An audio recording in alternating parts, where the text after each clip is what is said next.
Hello दोस्तों, welcome to commerce educators. हम लोग पढ़ रहे हैं हमारा फर्स्ट चैप्टर सिक्योरिटी एनालिसिस, जिसमें हमने अब तक क्या पढ़ा पहले हम वो जान लेते हैं। क्या क्या पढ़ा, क्या आपको याद है? सर हमको थोड़ा थोड़ा याद आ रहा है। क्या पढ़ा था? टॉपिक्स टू बी कवर्ड देखने जाओगे ना तो तुमको सब याद आएगा। चलो चलते हैं टॉपिक्स टू बी कवर्ड देखने के लिए, आ जाओ। क्या क्या पढ़ा था देखते हैं। टॉपिक का नाम बता के तुमको याद आ रहा है कि नहीं आ रहा है? सर इसमें ना सबसे पहले हमने अप्रोचेस पढ़ी थी सिक्योरिटी एनालिसिस की, जिसमें फंडामेंटल और टेक्निकल पढ़ा था हमने। ठीक है, तो ये थोड़ा सा थियोरिटिकल कॉन्सेप्ट हो जाता है, बाकी नॉलेज में रहना चाहिए। फंडामेंटल सर हम कंपनी का अर्निंग्स देखते हैं, उसका ग्रोथ पोटेंशियल देखते हैं, ठीक है, और उस पर उसका फाइनेंशियल स्ट्रेंथ वगैरह देखते हैं। और टेक्निकल एनालिसिस में क्या देखते हैं सर? हम ना चार्ट पैटर्न देखते हैं, इंडिकेटर्स देखते हैं, उसका प्राइस का मूवमेंट देखते हैं। तो ये टेक्निकल एनालिसिस होता है। इसमें याद है तुमको, फंडामेंटल में इकोनॉमी को देखा जाता है, फिर इंडस्ट्री को देखा जाता है और देन कंपनी को देखा जाता है। टेक्निकल में हम डायरेक्टली क्या कर सकते हैं, कंपनी को देखते हैं प्लस मार्केट ट्रेंड को देखते हैं कि भैया मार्केट ट्रेंड क्या अपवर्ड है कि डाउनवर्ड है। ओके, रिटर्न फ्रॉम सिक्योरिटी में हमने बात किया था होल्डिंग पीरियड रिटर्न, और फिर एनालाइज और एक्सपेक्टेड। आज मैं क्या करवाता हूँ, आज करवाना क्लास में क्या है, रिस्क ऑफ सिक्योरिटी करवाना है। लेकिन मैं तुमको आज जो रिकॉल करवाता हूँ ना, वो क्या करवाता हूँ, अपने बुक से करवा देता हूँ। आ जाओ यहाँ पर। ये देखो क्या लिखा था हमने कि हम एनालिसिस जब करते हैं तो हम एक वैल्यूएशन ट्रू वैल्यू पता करते हैं, दैट इज इंट्रिंसिक वैल्यू। अब उसको हम कंपेयर करेंगे किससे? एक्चुअल मार्केट प्राइस से। अगर एक्चुअल मार्केट प्राइस कम रहा किससे? इंट्रिंसिक वैल्यू से, दैट मींस हमें शेयर्स खरीद लेना चाहिए, सिक्योरिटीज परचेज कर लेनी चाहिए। और अगर एक्चुअल मार्केट प्राइस क्या रहा? ज्यादा रहा, इंट्रिंसिक वैल्यू। इंट्रिंसिक वैल्यू मतलब एक ऐसी वैल्यू जो होनी चाहिए, हमारे अकॉर्डिंग ये वैल्यू होनी चाहिए और जो एक्चुअल में है। अब एक्चुअल में अगर मार्केट में ज्यादा है जो हमारे अकॉर्डिंग होनी चाहिए, मान लो मैं किसका इसका वैल्यूएशन करता हूँ, ठीक है, इसका मैंने वैल्यूएशन किया, मैंने कहा यार इसका इंट्रिंसिक वैल्यू है 100 रुपए, ठीक है। एक्चुअल में मार्केट में रेट अगर इसका 150 हुआ, है ना, एक्चुअल में मार्केट में रेट इसका 150 हुआ, तो मैं क्या कहूंगा? ओवर वैल्यूड है। अगर एक्चुअल में मार्केट में रेट मुझे लगा 70 है, 70 में दे रहा है मेरे को कोई, तो 70 मुझे दे रहा है, तो मैं क्या कहूंगा? 100 रुपए की चीज अगर मुझे 70 में मिल रही है तो ऑब्वियसली परचेज कर लेनी चाहिए कि नहीं करनी चाहिए? बस सो सिंपल। बड़ा इसी तरीके से अपने को क्या देना होता है? डिसीजन देना होता है, बाय होल्ड और सेल का। ना दो बेसिक अप्रोचेज रहता है, एक फंडामेंटल है, दूसरा टेक्निकल है, राइट। फंडामेंटल में क्या करना होता है? रियल और इंट्रिंसिक वैल्यू बोल रहा है फाइंड आउट करने के लिए, और इसमें देखते क्या क्या है? स्ट्रेंथ देख लिया, प्रॉफिट देख लिया, ग्रोथ पोटेंशियल वगैरह देख लिया, डिविडेंड पेइंग कैपेसिटी देख लिया। Now economic analysis, industry analysis and company analysis. Now technical में देखते हैं, टेक्निकल के अंदर क्या बोलते हैं, इसके अंदर क्या देखा जाता है sir? Instead of focusing profit पे ध्यान नहीं देना, फाइनेंशियल स्टेटमेंट्स वगैरह को रीड नहीं करना होता है। यहाँ पर कोई बैलेंस शीट देख रहे हैं, पी&ल देख रहे हैं, नहीं, ऐसा कुछ भी नहीं है। सिंपल क्या देखना है? प्राइस कैसा मूव कर रहा है मार्केट में, कैसा बिहेव कर रहा है, इन्वेस्टर्स का क्या माइंडसेट है, क्या सोच रहे हैं इन्वेस्टर हमारी कंट्री को देख के, हमारे शेयर मार्केट को देखकर, उस सिक्योरिटीज के बारे में क्या सोच रहे हैं, क्या वो सोच रहे हैं कि शेयर का प्राइस बढ़ेगा कम होगा, सिक्योरिटी का प्राइस बढ़ेगा कम होगा वगैरह। शेयर और सिक्योरिटी में थोड़ा फर्क होता है ना, शेयर्स में इक्विटी शेयर्स, प्रेफरेंस शेयर मान के चलो। सिक्योरिटीज एक वाइड टर्म है जिसमें डिवेंचर्स आ गए, बॉन्ड्स आ गए ना, ये सब चीजें भी आ जाती है। Now technical analysis is based on the following assumption. क्या शेयर प्राइस मूव करेगा ट्रेंड में? ट्रेंड इज योर फ्रेंड, है ना। History repeats itself. कोई प्राइस अगर कोई पॉइंट को, कोई लेवल को टच कर किया है तो अगेन फ्यूचर में भी ऐसा माना जाता है कि उस लेवल को टच करके अगेन वो रिएक्ट करेगा। नाउ इन्वेस्टर का साइकोलॉजी, वो भी इफेक्ट करता है। साइकोलॉजी पॉइंट जैसे आप कहोगे, जैसे निफ्टी है 25,000 के पॉइंट पर है मान लो, अब वो 25,000 से बढ़ के मान लो 26,000 है, तो 26,000 को क्रॉस करने में उसको टाइम लगेगा, है ना। 27 को, मतलब ये एक आप कह सकते हो माइलस्टोन है, एक माइलस्टोन है जिसको वहां से वहां को क्रॉस करने पे टाइम लगता है। उस माइलस्टोन को क्रॉस किया तो अब बंदा क्या सोचता है कि अच्छा, और उसी ट्रेंड को क्या करेगा? फॉलो करेगा। अगर ऊपर जा रहा है तो ऑब्वियसली और ऊपर जाएगा, नीचे जा रहा है तो और नीचे जाएगा, ठीक है। चलिए आगे देखो। फिर इसके बाद हमने रिटर्न की बात की, होल्डिंग पीरियड रिटर्न। सर आप ऐसे रिवाइज करोगे? बिल्कुल, मैं कोशिश करूंगा कि मैं डेली रिवाइज करूँ जिससे तुमको याद हो जाए, ठीक है ना। तुम घर पे पढ़ के आओगे फिर इधर करवाऊंगा, मुझे लगता है कि पक्का पक्का तुम्हें याद हो ही जाएगा। होल्डिंग पीरियड रिटर्न मतलब जितने टाइम के लिए तुमने सिक्योरिटी को होल्ड किया उस ड्यूरेशन में तुमने क्या कमाया। सर फॉर्मूला क्या रहता है? Income plus price appreciation divide by initial investment into 100। एक तो फॉर्मूला ये हो गया, और दूसरा क्या होता है? 1 plus R into 1 plus R into 1 plus R into 1 plus R. जितने भी गिवन आपको रेट ऑफ रिटर्न गिवन होंगे वो आपको यूज करने हैं, -1 कर देना। क्यों? क्योंकि इस 1 को हटाना होता है ना, प्रिंसिपल अमाउंट को हटाएंगे तभी तो रिटर्न निकलेगा। तो ये जो 1 रुपया आपने प्रिंसिपल लगाया था वो हटा दो। नाउ सर रेट अगर हर टाइम पीरियड में हमने सेम कमाया तो 1 + r⁻n-1 हो जाएगा। डन। तो जो फॉर्मूला आपको गिवन डेटा के अकॉर्डिंग सूट करे, जो अच्छा लगे, जो सेट बैठता हो, वो आपको यूज करना है। फॉर्मूलाज मैंने अलग बॉक्स बना के दे रखे हैं जिससे तुमको इजीली वापस रिवाइज करने में हेल्प मिल जाएगा ना। फॉर्मूला शीट भी मैं बनाने के लिए बोलता हूँ कि भैया तुम चैप्टर के एंड होने पर क्या करोगे, फॉर्मूला शीट बनाओगे। तो फॉर्मूला शीट बनाने में भी तुमको हेल्प रहेगा, और उन नालायक बच्चों को जिनको फॉर्मूला शीट नहीं बनानी है ना, फॉर्मूला शीट नहीं बनानी है, वो भी क्या कर सकता है, बार बार इनको देखकर क्या कर सकता है, रिवाइज कर सकता है ना, क्योंकि मैंने इस बार सेपरेट करके दे दिए तुमको एकदम बढ़िया से।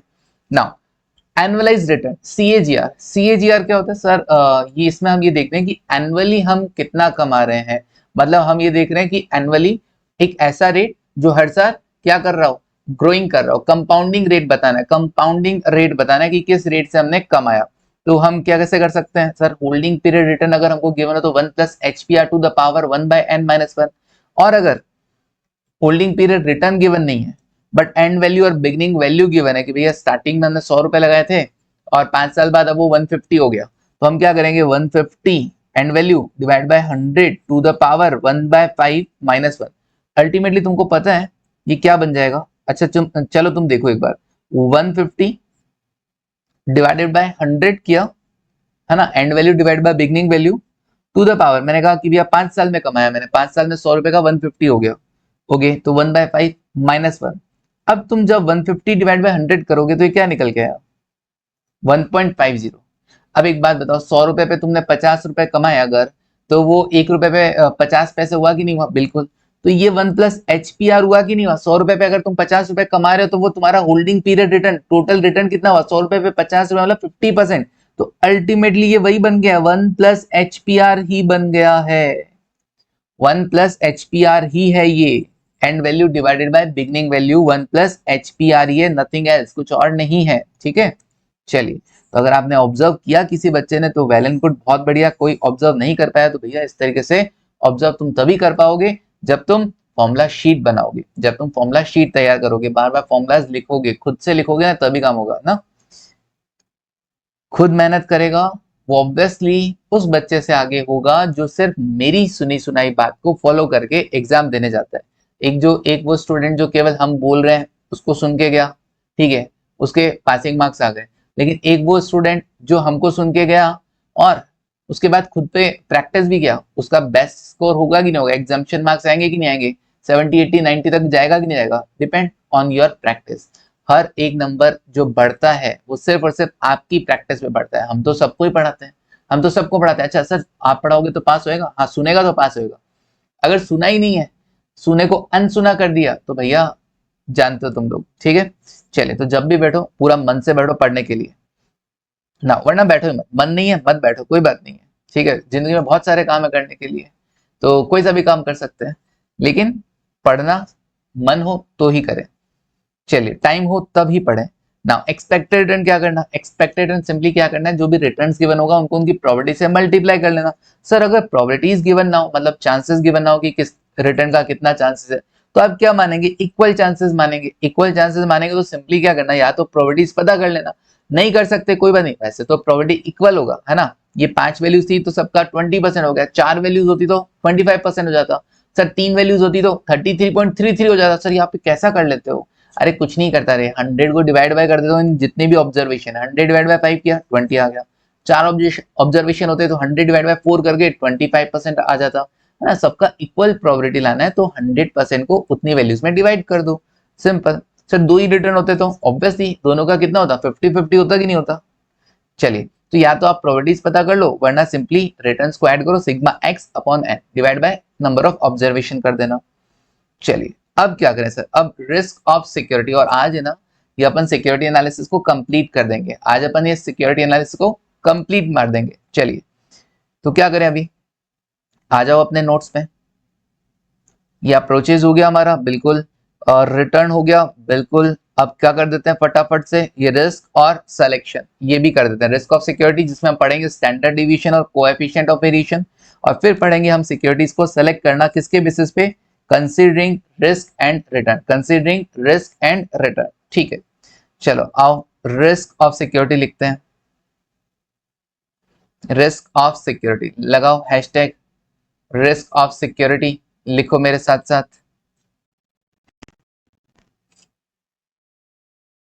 कौन सा नंबर? Third number. आप भी है ना, जब भी लिखो एक कलर से ज्यादा कलर यूज कर सकते हो, अच्छा लगता है कॉपी के अंदर। तुम लोग भी ऐसे कलरफुल कॉपी बनाओ। Risk of security. तो अब तक हमने क्या किया? अब तक हमने रिटर्न को डिस्कस किया कि किसी सिक्योरिटी का होल्डिंग पीरियड रिटर्न कैसे फाइंड आउट होगा, उसका CAGR कैसे फाइंड आउट होगा, एक्सपेक्टेड रिटर्न कैसे फाइंड आउट होगा। अब हम बात कर रहे हैं कि भैया चलो हमने सोचा कि रिटर्न इतना मिलेगा, बट अब हम बात करें डेविएशन की। क्या वाकई में इतना मिलेगा? एक्सपेक्टेड था ना वो तो। लास्ट हमने रिटर्न में क्या पढ़ा था? Expected return. बट वाकई क्या वो एक्सपेक्टेड मिलेगा? तुम्हारे दिमाग में एक क्वेश्चन आया होगा कि सर ये जो एक्सपेक्टेड बोल रहे हैं, जैसे ये वाला केस माने अपन कि एक्सपेक्टेड बोल रहे हैं कितना 14.9, क्या वाकई में ये 14.9 अपने को मिलेगा कि नहीं मिलेगा? क्या इसमें कुछ डेविएशन हो सकता है क्या? तो हमको फाइंड आउट करना होता है स्टैंडर्ड डिविएशन। कितना? क्या फाइंड आउट करना होता है? स्टैंडर्ड डिविएशन, कि भैया इस एक्सपेक्टेड से रिटर्न कितना डेविएट हो सकता है। चलिए कैसे फाइंड आउट करते हैं, देखो पहले लिखते हैं रिस्क के बारे में। लिखो रिस्क रिप्रेजेंट्स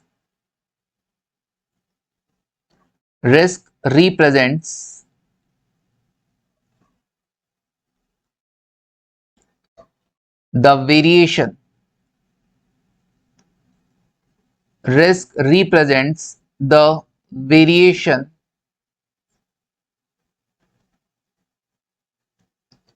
वेरिएशन कह दो, अनसर्टेनिटी बोल दो, अनसर्टेनिटी इन एक्सपेक्टेड रिटर्न, इन एक्सपेक्टेड रिटर्न।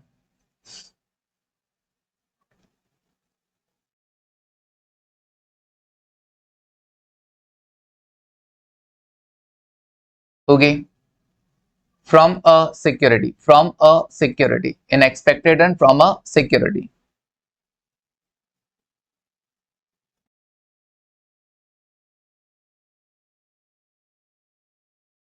ओके तो रिस्क क्या रिप्रेजेंट करता है? वेरिएशन। आपका जो एक्सपेक्टेड रिटर्न है, जो आपने सोचा कि इस सिक्योरिटी से हम कमा लेंगे, उसमें उस एक्सपेक्टेशन में कितना वेरिएशन है या क्या अनसर्टेनिटीज इन्वॉल्व है, वही क्या कहलाएगा? रिस्क कहलाएगा। इस चैप्टर में हम क्या कवर करने वाले हैं? द चैप्टर आइडेंटिफाइज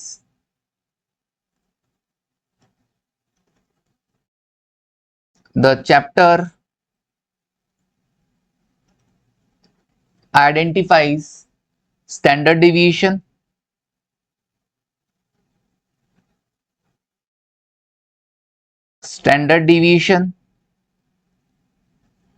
और second point coefficient of variation.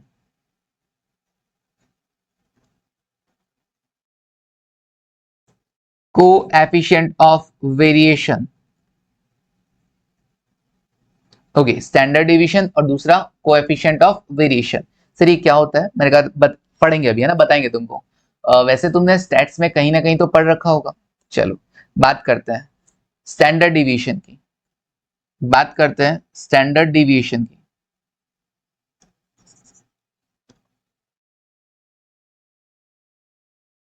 Standard deviation,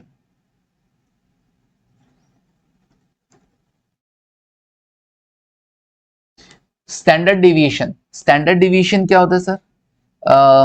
standard deviation मतलब सिंपल, जो आप एक्सपेक्ट कर रहे हो रिटर्न, उस रिटर्न में आप वाकई में बता दो क्या आप वही कमाएंगे या उससे थोड़ा बहुत रिटर्न इधर या उधर हो सकता है। जैसे कि फॉर एग्जांपल, पहले मैं एग्जांपल से बताता हूँ फिर लिखवाता हूँ इसके लिए, है ना।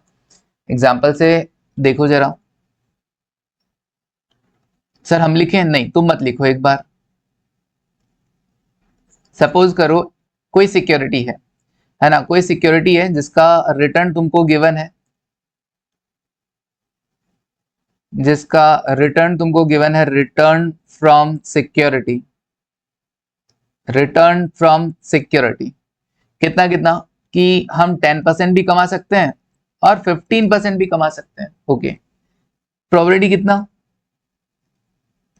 मान लो दोनों का प्रोबेबिलिटी कितना है? 0.50 0.50। ओके 0.50 0.50।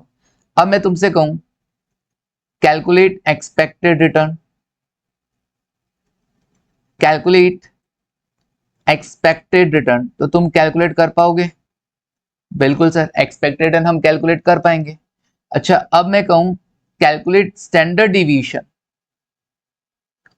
कैलकुलेट स्टैंडर्ड डिवीएशन मतलब कि वो सिक्योरिटी वाकई में जो तुम एक्सपेक्ट कर रहे हो उतना ही कमाएगी या कुछ डेविएट भी कर सकती है, रिटर्न में कुछ डेविएशन भी आ सकता है। तो देखो कैसे करेंगे। सॉल्यूशन, सॉल्यूशन कैसे होगा? सबसे पहले एक्सपेक्टेड रिटर्न, सबसे पहले बात करते हैं एक्सपेक्टेड रिटर्न जो तुमने पढ़ा है सीखा है। कैसे करोगे सर? रिटर्न को उनकी प्रोबेबिलिटी से मल्टीप्लाई कर देना है, सिंपल। तो 10 इंटू 0.5, 10% कमाओगे इसका चांस कितना है? 50%, प्लस 15% कमाओगे इसका चांस भी कितना है? 50%। तो एक्सपेक्टेड क्या बोला का? एक्सपेक्टेड है 10 प्लस, सर ये तो दोनों का इक्वल प्रोबेबिलिटी हो गया ना, तो 10 प्लस 15 डिवाइड बाय 2 भी कर सकते हैं कि नहीं कर सकते? कर सकते हैं। 12.5% is the expected return. Okay now अब बात करते हैं स्टैंडर्ड डिविएशन की। स्टैंडर्ड डिविएशन,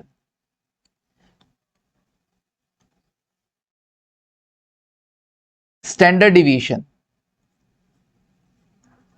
स्टैंडर्ड डिवीजन क्या रहेगा? स्टैंडर्ड डिवीजन क्या रहेगा कि ये सिक्योरिटी में क्या है, या एक्सपेक्टेड ये कमाएगा ही कमाएगा या कुछ डेविएट कर सकता है। तो देखते हैं स्टैंडर्ड डिवीजन। सर फॉर्मूला क्या रहेगा बताता हूं, समझना। सिंपल ऐसा देखोगे क्या कि 10% भी कमा सकते हैं, 15 भी कमा सकते हैं। इसका मतलब हम तो सोच रहे थे एक्सपेक्टेड, एक्सपेक्टेड कितना है? 12.5, एक्सपेक्टेड कितना है? 12.5, लेकिन 10% भी कमाया जा सकता है, 15 भी कमाया जा सकता है। तो डेविएशन कितना होगा? अगर तुमने 10% कमाया, अगर तुमने 10% कमाया तो एक्सपेक्टेड रिटर्न से कितना डेविएशन हुआ sir? 10 minus 12.5। Okay 10 minus 12.5। Okay फिर अगर तुमने 15% कमाया तो उससे कितना डिविएट होगा? अगर हमने 15% कमाया तो एक्सपेक्टेड से कितना डिविएशन है? तो मैंने कहा 15 माइनस 12.5, मतलब दोनों में 2.5 है, दोनों में 2.5 है। अगर मैं इसको देखूं, अगर मैं इसको देखूं, देखना चाहिए इसका ध्यान देना। अगर मैं देखूं इसका चांसेस कितना है? इसका चांस है 0.50, इसका डिविएशन का चांस कितना है? 0.50। समझना अभी फॉर्मूला बन रहा है, अभी फॉर्मूला बन रहा है। वापस बोल देता हूं कि ये मेरा एक्सपेक्टेड है, समझा रहा हूं, रटवा नहीं रहा हूं। ये मेरा एक्सपेक्टेड है 12.5, 12.5 से 10 भी हो सकता है, 12.5 से 15 भी हो सकता है। ओके तो 12.5 से 10 होगा, इसका चांस 50% है कि नहीं है? हाँ सर 10% रिटर्न का चांस 50% है, और 12.5 से 15 भी हो सकता है, और 15 होने का चांस कितना? 50%। ओके तो मल्टीप्लाई किया प्रोबेबिलिटी से कि भैया डेविएशन होने का प्रोबेबिलिटी कितना है? जो रिटर्न होने का प्रोबेबिलिटी होगा वही तो डेविएशन होने का प्रोबेबिलिटी होगा कि नहीं होगा? बिल्कुल होगा सर। अब अगर मैं इसको सॉल्व कर दूं, समझना, इसको सॉल्व किया तो 10 माइनस किया 12.5, ओके 10 माइनस 12.5 किया, इनटू किया 0.5, तो कितना आएगा? समझना एक बार, अभी मैं गलत कर रहा हूं लेकिन फिर भी समझना, माइनस का 1.25, राइट? ओके अभी 15 माइनस 12.5 किया, इनटू किया 0.5, कितना आएगा? प्लस का 1.25।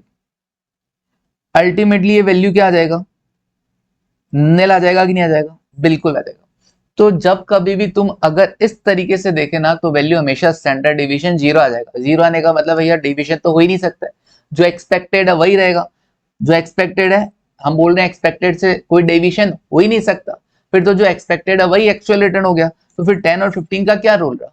कोई रोल नहीं रहा ना, इसलिए ये तरीका गलत हो गया। अब इसको सही करने के लिए, डेविएशन को सही फाइंड आउट करने के लिए हमको क्या करना होता है? ये जो डेविएशन लिया ना इसका हमको स्क्वायर कर देना होता है। इससे क्या होगा? जो नेगेटिव वैल्यू वो पॉजिटिव में कन्वर्ट हो जाता है, जो नेगेटिव वैल्यू होगा वो पॉजिटिव में कन्वर्ट हो जाता है। और हमें क्या करना होता है? क्योंकि हमने स्क्वायर किया है तो हमें रूट भी करना पड़ेगा, क्योंकि हमने स्क्वायर किया है तो हमें रूट भी करना होगा। ओके इस तरीके से यह फॉर्मूला बन जाएगा। स्क्वायर किया ना दोनों में तो रूट भी करेंगे ना। अब देखो कितना आ रहा है? 10 माइनस 12.5, वेट करना। हाँ जी, 10 माइनस 12.5 इंटू इक्वल टू किया 6.25 आया, इंटू 0.5 किया, लिख दो 3.125, 3.125 प्लस ये देखते हैं कितना आ रहा है 15 माइनस 12.5 किया, जो डेविएशन आया 2.5 उसका स्क्वायर किया, इंटू किया 0.5, तो ये भी आ गया 3.125। ओके, जो दोनों आया उसको ऐड करके उसका रूट कर देंगे, तो 3.125 प्लस 3.125 और इसका किया रूट, कितना आया 2.5, कितना आया 2.5%। यस, तो डेविएट क्या हो सकता है, स्टैंडर्ड डिविएशन क्या निकल गया 2.5%, इसका मतलब 12.5 से 2.5% कम भी हो सकता है और 12.5 से 2.5% ज्यादा भी हो सकता है ना, ये स्टैंडर्ड डिविएशन निकल कर आया। ये क्वेश्चन, ये एग्जांपल समझाने का मेरा पर्पस, ये प्रोबेबिलिटी मैंने 0.5 लिया इसीलिए तुमको इजीली समझ में आ जाए, है ना। एक्सपेक्टेड कितना 12.5, डेविएट कितना हो सकता है 10 भी हो सकता है 15 भी हो सकता है, दोनों का इक्वल चांसेस है, तो स्टैंडर्ड डिविएशन भी क्या आ गया 2.5 आ गया, 2.5 आ गया। प्रोबेबिलिटीज का भी तो रूल होता है, बिल्कुल, तो 2.5%। पहले क्या आ रहा था, अगर मैं स्क्वायर नहीं करता और स्क्वायर करके रूट नहीं करता तो स्टैंडर्ड डिवीजन 0 आ रहा था, तो इसलिए कोई पूछे कि सर हम क्यों स्क्वायर करते हैं क्यों रूट करते हैं, तो उसको ये वाला एग्जांपल समझा देना। ठीक, ठीक है, चलिए। ओके, तो सर फॉर्मूला क्या बना, फॉर्मूला क्या बना मैं लिखवा देता हूं यहां पर फॉर्मूला।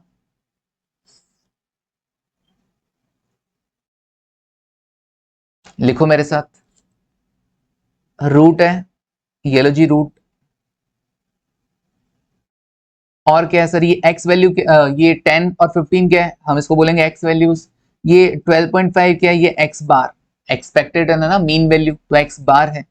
स्क्वायर किया, इनटू क्या करना प्रोबेबिलिटी, प्रोबेबिलिटी किसका, इंडिविजुअल ऑब्जर्वेशन का, तो x माइनस एक्स बार का स्क्वायर इनटू प्रोबेबिलिटी। अच्छा, ये जितनी भी वैल्यूज इनका क्या करना है तुमको, इनका तुमको टोटल करना है ना, तो इसलिए यहाँ पे एक समेशन का साइन और लगा देना, तो हम बोल देते हैं sigma, sigma x minus x bar का होल स्क्वायर इंटू प्रोबेबिलिटी, मतलब जो भी वैल्यूज आएगा x माइनस एक्स बार का होल स्क्वायर इंटू प्रोबेबिलिटी, इन सारी वैल्यू जितनी भी ऑब्जर्वेशन है, जितनी भी x वैल्यूज है, उन सबका हमको क्या कर देना है, टोटल कर देना है, और देन बाद में हमको इसका रूट कर देना है, देन बाद में लास्ट में हमको इसका रूट कर देना है। क्लियर है वाली चीज, तो फॉर्मूला तैयार है हमारा, और कॉन्सेप्ट भी तुमने आई थिंक सीख लिया होगा, क्यों हमको स्क्वायर करना होता है, क्यों हमको रूट करना होता है ना।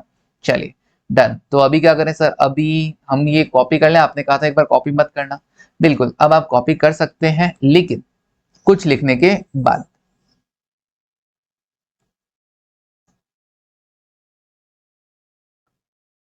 क्या लिखवाएंगे सर, पहले स्टैंडर्ड डिवीजन के बारे में लिखवा देता हूं थोड़ा सा।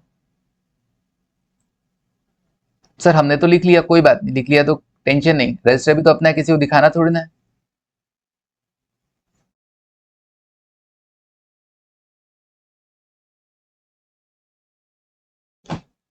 ओके, देखो स्टैंडर्ड डिवीजन लिखो, it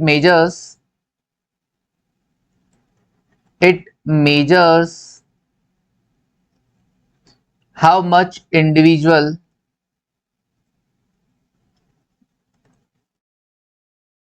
how much individual return deviate, individual return deviate from the average or expected return, from the average slash expected return, average और एक्सपेक्टेड रिटर्न से कितना डेविएट हो सकता है रिटर्न हमारा इन एक्चुअल, वो मेजर करके कौन बताएगा, स्टैंडर्ड डिवीजन। जैसे हमारे एग्जांपल में हमने देखा था एक्सपेक्टेड था 12.5, उससे कितना डेविएट हो सकता है, 10 भी हो सकता है 15 भी हो सकता है, तो स्टैंडर्ड डिवीजन कितना निकल गया है 2.5। सर अब कोई बच्चा बोलेगा इसको कैलकुलेट करने की क्या जरूरत थी, ये तो ऐसे ही दिख रहा था, ये देखो 2.5, 2.5। पहली बात तो इन दोनों के बीच में यहां से एक्सपेक्टेड से जो डेविएशन था वो 2.5 था, और दोनों का प्रोबेबिलिटी भी कितना था 0.5 लिया, इसलिए ऐसा सेट बैठ गया, अदरवाइज ऐसा सेट नहीं बैठेगा ना, फॉर्मूला यूज करना ही पड़ेगा ना। और क्या करें सर, और सर और हायर स्टैंडर्ड डिवीजन, अच्छा स्टैंडर्ड डिवीजन जितना ज्यादा होगा उतना रिस्क भी ज्यादा होगा, स्टैंडर्ड डिवीजन जितना कम होगा उतना रिस्क भी कम होगा। मान लो अभी स्टैंडर्ड डिवीजन 2.5 है, एक्सपेक्टेड इतना है, मान लो ये स्टैंडर्ड डिवीजन 2.5 से बढ़कर और 10% हो जाता तो रिस्क बढ़ जाता कि नहीं बढ़ जाता? ये एक्सपेक्टेड बोल रहे हो 12.5, 10% डेविएट हो सकता है, तो अगर 10% कम हो गया तो एक्चुअल में रिटर्न तो 2.5% ही बैठेगा कि नहीं बैठेगा? बिल्कुल भाई, अभी तो तुम्हारा एक्सपेक्टेड बता रहा है कितना, 12.5 बता रहा है, और स्टैंडर्ड डिवीजन तुमको बता रहा है 2.5, तो उसके अकॉर्डिंग तो 12.5 जो है उससे अगर कम गया तो 10% हो जाएगा, बढ़ गया तो 15% हो जाएगा। लेकिन अगर स्टैंडर्ड डिवीएशन मान लो 10% हो, तो फिर उस केस में तो जो एक्सपेक्टेड है वहां से अगर 10% कम हुआ तो 2.5% भी रिटर्न हो सकता है, और 10% ज्यादा हुआ तो 22.5% भी होगा। तो वेरिएशन ज्यादा हो जाएगा। वेरिएशन ज्यादा होने का मतलब है रिस्क ज्यादा होना, वेरिएशन कम होना मतलब रिस्क कम होना। तो स्टैंडर्ड डिवीएशन अगर कम होता है ना तो रिस्क भी कम होता है, स्टैंडर्ड डिवीएशन अगर ज्यादा होता है तो रिस्क भी ज्यादा होता है। ये हटा देता हूं मैं। ओके सर, लिख लें, higher standard division higher risk, lower standard division lower risk.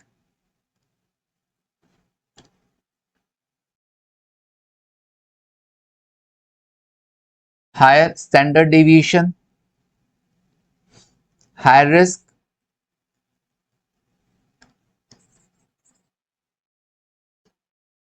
और lower standard division lower risk.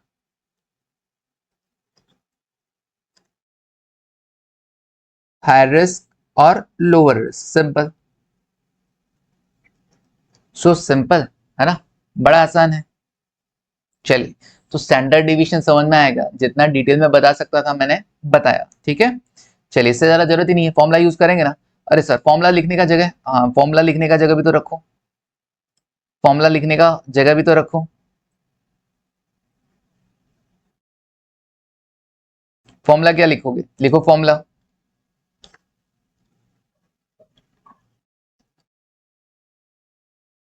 Formula to calculate standard division. Standard division symbol क्या यूज करेंगे जो श्योर है तुमको, है ना, स्टैंडर्ड डिवीजन। फॉर्मूला क्या रहेगा? रूट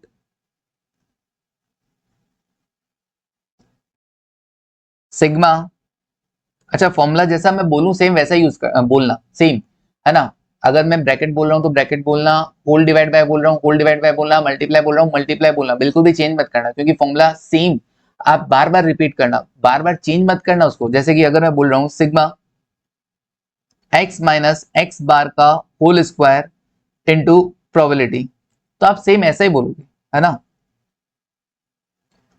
ऐसे कई बच्चे से बोलते हैं x माइनस एक्स बार, फिर क्या बोल देते हैं, पावर में 2 और फिर प्रोबेबिलिटी।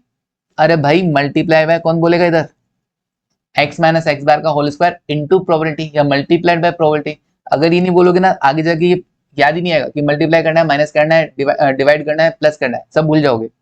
ओके, ये कब हो सकता है sir? When probability is given, when probability is given.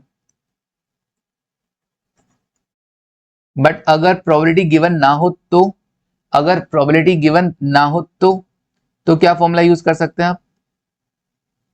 Root.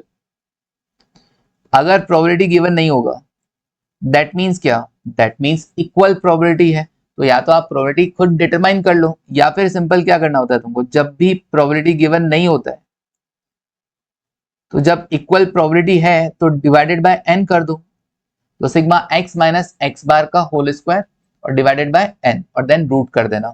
ये कब? When probability is not given या when equal probability, when probability is not given, simple, done. चलिए, तो मैंने फॉर्मूला भी लिखवा दिया तुमको, एग्जाम्पल भी लिखवा दिया, डन। अब एग्जाम्पल तुम फटाफट से कॉपी कर लो, ये रहा रिटर्न फ्रॉम सिक्योरिटी 10-15। मैंने जानबूझ के एग्जाम्पल लिया है, क्यों लिया है? ताकि तुमको उसका एक्चुअल मीनिंग समझ में आए, स्टैंडर्ड डिवीजन का एक्चुअल मीनिंग समझ में आए, ये समझ में आए कि क्यों हमने इसका स्क्वायर करके देन रूट किया है, स्क्वायर करके रूट किया है ना, क्योंकि भैया हम रटाते नहीं, समझाते हैं ना। रटना तो बाद में है ही, जब बार बार पढ़ लोगे तो अपने आप रट जाएगा। समझना और रटना दोनों जरूरी है। रटना इसलिए जरूरी है क्योंकि जब क्वेश्चन आएगा एग्जाम में तो तुम फटाफट कर पाओगे, हाथ नहीं रुकेगा तुम्हारा, और 3 घंटे में 3 आवर्स में तुम अपना पेपर फटाफट कर पाओगे। समझना इसलिए जरूरी है, कभी भी कोई नया क्वेश्चन आ जाता है तो उस नए क्वेश्चन को सॉल्व करने के लिए समझा हुआ जरूरी है। तो दोनों चीजें जरूरी है, केवल समझा हुआ भी नहीं, केवल रटा हुआ भी नहीं, दोनों चीजें जरूरी होती है ना। सर रटा हुआ कैसी बातें कर रहे हो? हाँ कोई बात नहीं, बार बार पढ़ो, अपने आप रट जाएगा, कोई बुराई नहीं है, लेकिन समझना बहुत जरूरी है। नाउ एग्जाम्पल नेक्स्ट करें, चलो आ जाओ जी, लिखो एग्जाम्पल।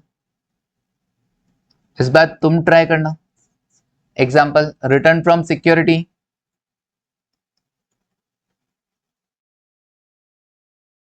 रिटर्न फ्रॉम सिक्योरिटी और उसका प्रोबेबिलिटी गिवन है तुमको, कितना कितना, रिटर्न है 20% और उसका चांस है 0.20। रिटर्न 30% कमाएंगे, इसका चांस है 0.60। ओके, और रिटर्न 40% कमाएंगे, इसका चांस कितना?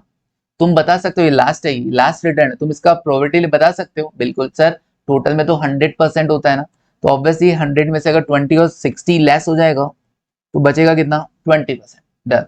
कैलकुलेट, क्या कैलकुलेट करना है? एक तो expected return, calculate expected return. अगर मैं एक्सपेक्टेड रिटर्न नहीं भी बोलूं तब भी स्टैंडर्ड डिवीजन के लिए तुमको एक्सपेक्टेड रिटर्न कैलकुलेट करना ही पड़ेगा। वो वैल्यू तो पता करना पड़ेगा ना कि किससे डेविएशन फाइंड आउट कर रहे हो तुम। तो calculate standard division. Now solution देखते हैं। सॉल्यूशन क्या रहेगा? First, expected return, expected return क्या रहेगा? सिंपल, रिटर्न को उनकी प्रोबेबिलिटी से मल्टीप्लाई करना है, तो 20% चांस कितना? 0.20। 30% रिटर्न होगा, इसका चांस कितना? 0.60। 40% होगा, इसका चांस कितना? 0.20। ओके, टोटल करके देखो, 20 into 0.2 M plus, 30 into 0.6 M plus, 40 into 0.2 M plus, MRC किया, 30% आ गया। सो एक्सपेक्टेड रिटर्न कितना? 30%। एक्सपेक्टेड रिटर्न कितना? 30%। ओके सर, इस बार भी ये कैसे आ गया सर? इस बार तो इक्वल प्रोबेबिलिटी नहीं था। मैंने कहा मैंने थोड़ा सा गेम खेला है ना, तुमको बताऊं क्या? नहीं बताऊं तो भी चलेगा, बट चलो बता देता हूँ। पहली बात, इन दोनों के बीच का गैप क्या है? सेम है। 30 और 20 के बीच का 10, और 30 और 40 के बीच का भी 10, और इन दोनों के बीच का प्रोबेबिलिटी लेवल भी क्या है? सेम है। और मतलब 20-20 सेम हो गया, और डिफरेंस भी क्या हो गया? सेम हो गया। तो इस वजह से ये आ गया है ना। बट धीरे धीरे समझ में आएगा, तुमको मैंने बोला ना, समझने का जरूरत नहीं है इसको। सिंपल, रिटर्न को उनकी प्रोबेबिलिटी से मल्टीप्लाई करना, काम हो गया, डन। ये सिर्फ धीरे धीरे ऑब्जर्वेशन, जितना ज्यादा पढ़ते जाते हो, जितना उस सब्जेक्ट के अंदर घुस जाते हो, तब तुमको ये चीजें ऑब्जर्व होती है, तब तुमको ये चीजें समझ में आती है ना। तो बार बार पढ़ोगे, नंबर ऑफ क्वेश्चंस प्रैक्टिस करोगे, तो तुम्हें भी क्लियर हो जाएगा। नाउ स्टैंडर्ड डिवीजन देखो। स्टैंडर्ड डिवीजन क्या फॉर्मूला लगाऊं सर? प्रोबेबिलिटी गिवन है तो वही वाला फॉर्मूला लगा दो। तो रूट किया सिग्मा, क्या करेंगे? x माइनस एक्स बार का whole square into probability. Okay, bracket close. पूरा वैल्यू इसका समीशन करना होता है, इसलिए पूरा वैल्यू को हमने ब्रैकेट में रखा। नाउ वैल्यूज लिखने का तरीका क्या रहेगा? x वैल्यूज 20 है, 30 है, 40 है, एक से एक नीचे लिखते रहना, कभी कोई गलती नहीं होगा, है ना। पेजेस ज्यादा यूज होंगे लेकिन कोई बात नहीं, गलती नहीं होगा। एक्स बार कितना? सर एक्स बार मतलब एक्सपेक्टेड रिटर्न बोलना चाह रहे हैं? बिल्कुल, एक्स बार मतलब एक्सपेक्टेड रिटर्न कितना? 30%। ये लो जी 30%। तो 30% एक्सपेक्टेड है, लेकिन रिटर्न कितना हो सकता है? 20 भी हो सकता है, 30 भी हो सकता है, और 40 भी हो सकता है। ओके, 20 रिटर्न होगा, इसका चांस कितना? 20%। तो उसका डेविएशन का चांस भी 20%। 30% होगा, इसका चांस कितना? 60%। तो उसका डेविएशन होने का चांस भी 60%। 40 कमाएंगे रिटर्न, इसका चांस कितना 20%, तो 40 अगर हुआ तो 30 और 40 का जो डेविएशन है उसका चांस कितना 0.20। मैंने कहा था अब अगर तुम इसको सॉल्व कर लेते हो तो वैल्यू आ जाएगा 0। 20 माइनस 30 करोगे, माइनस का 10 इंटू 0.2 और ये प्लस का 10 इंटू 0.2, जीरो हो जाएगा और ये तो निल है ही, तो आंसर आ जाएगा 0। तो हमें क्या करना होता है, हमें ना इनका स्क्वायर करना होता है, हमें इनका स्क्वायर करना होगा और फिर क्या कर देना होगा, रूट कर देना होगा। डन। तो इसी तरीके से फॉर्मूला डिराइव हुआ था। हो गया। चलो अब सॉल्व करके देखते हैं।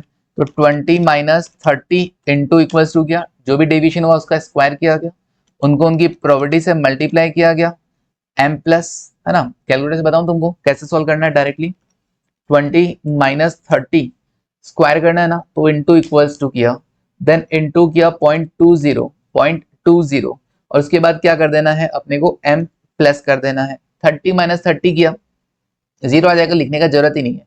देन 40 माइनस 30 किया, इंटू इक्वल्स टू किया, इंटू 0.20 किया, m प्लस किया और देन mrc करके जो दोनों वैल्यू मेरे को ऐड किया था वो आंसर आ जाएगा mrc 40। लास्ट में रूट करना ना भूलें, ये रूट 6.3245, 6.3245, 6.3245। ओके मतलब जो हमारा एक्सपेक्टेड रिटर्न है उससे जो स्टैंडर्ड डिवीजन निकल के आया है वो कितना है, 6.3245 है। तो मैं एक काम और करता हूं, तुमको थोड़ा सा इंटरप्रिटेशन बोलकर लिखवा देता हूं। इंटरप्रिटेशन या यूं कह सकते हैं रेंज, इंटरप्रिटेशन या यूं बोल सकते हैं रेंज, ठीक है। एक्सपेक्टेड रिटर्न कितना था हमारा, एक्सपेक्टेड रिटर्न था 30%। ओके नाउ रेंज कितना निकल गया, range considering standard division, range considering standard division क्या रहेगा, 6.3245 कम भी हो सकता है और ज्यादा भी हो सकता है। तो जो 30% है ना, 30% उसमें से 6.3245 कम कर दो और 6.3245 बढ़ा दो, बढ़ाएंगे तब तो आ जाएगा 36.3245, 36.3245 और कम करेंगे तो 30 में से कम भी हुआ अगर, नेगेटिव भी तो हो सकता है, जरूरी थोड़ी कि डेविएशन रिस्क मतलब बोथ साइड, आइदर साइड, कम भी हो सकता है ज्यादा भी हो सकता है। तो कम हुआ तो मैं 30 माइनस 6.3245 करता हूं तो ये आएगा 23.6755%। ओके तो एक रेंज निकल के आएगा, तुम्हारा रिटर्न इतना भी हो सकता है, इतना भी हो सकता है ना। एक्सपेक्टेड इतना है, इससे इतना कम भी हो सकता है, ज्यादा हुआ तो इतना तक जा सकता है। डन। चलिए ओके, स्टैंडर्ड डिवीजन कंप्लीट हुआ हमारा, है ना। अभी नोट्स में वगैरह में भी देखेंगे, बट हाँ अभी एक बार के लिए तो यहाँ पे कंप्लीट हो गया हमारा। नाउ आगे बढ़ते हैं।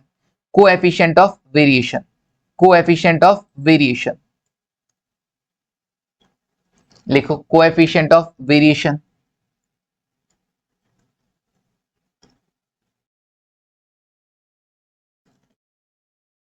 कोएफिशिएंट ऑफ वेरिएशन, सर ये क्या है, इससे भी रिस्क मेजर करते हैं, बिल्कुल इससे भी रिस्क को मेजर किया जाता है। मैं कहा इसकी क्या जरूरत थी, जब स्टैंडर्ड डेविएशन से रिस्क मेजर हो ही गया तो इसकी क्या जरूरत थी। मैं कहा लिखो अभी पता चलेगा। इट कैलकुलेट्स,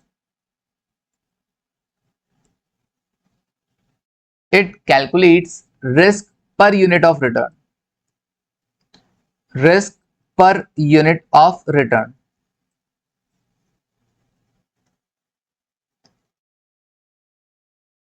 हर 1% रिटर्न पे कितना रिस्क है, हर 1% रिटर्न पे कितना रिस्क है। सर कब यूज करना है, व्हेन टू यूज, इसको कब यूज करना है, स्टैंडर्ड डिवीजन था ना, इसको कब यूज करना है। मैं कहा लिखो इसको कब यूज करना, when return from securities,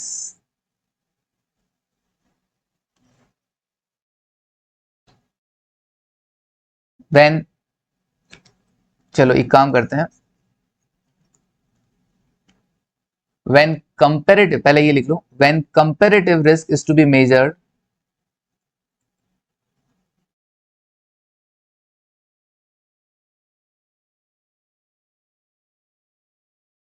when comparative risk is to be measured and, मतलब दो सिक्योरिटीज की का रिस्क तुम कंपेयर करो, सिंपल आसान भाषा में लिखो तो क्या करोगे, when risk of two securities are compared and return from securities are different,